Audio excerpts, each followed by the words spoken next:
大家好，我是小美。今天用花生米、芹菜、胡萝卜分享一道小菜。准备一个调料盒，装入八角、花椒、香叶，盖上盖子备用。先将花生米放入较大一点的碗中，加入清水，淘洗干净，捞出后装入碗中，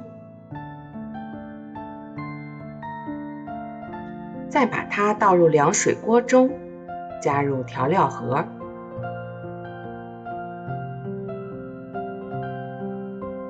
大火煮开后再加入1小勺盐，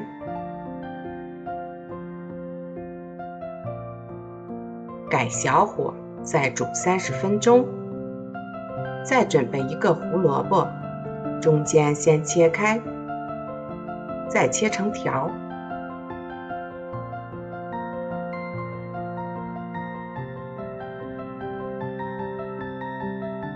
最后再切成小丁，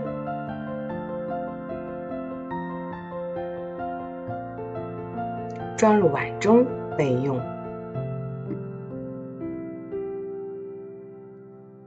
再准备一点芹菜，切成小块，装入碗中备用。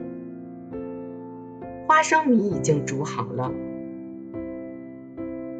捞出沥干水分后放入大碗中。锅中的水烧开，加入1勺食用油，再倒入胡萝卜丁，焯水1分钟，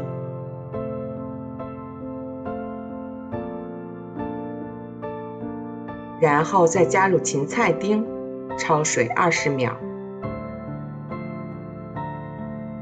捞出后放入凉水中，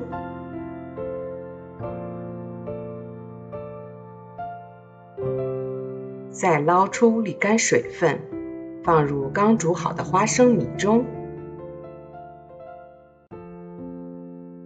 再加入1小勺盐、1小勺鸡精、1勺香油，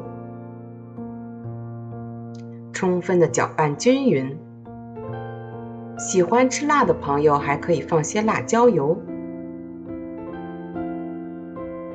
装入盘中，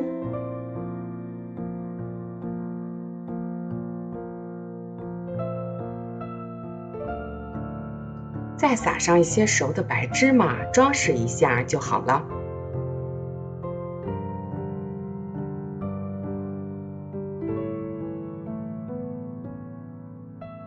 一道简单的小菜就做好了，清凉爽口。早餐可以搭配各种粥类，晚餐可以搭配各种主食，还可以当做下酒菜，都是不错的。做法也是非常的简单，如果你喜欢，也来试试吧。我是小美，喜欢我的视频，记得关注订阅，开启小铃铛，谢谢您的支持。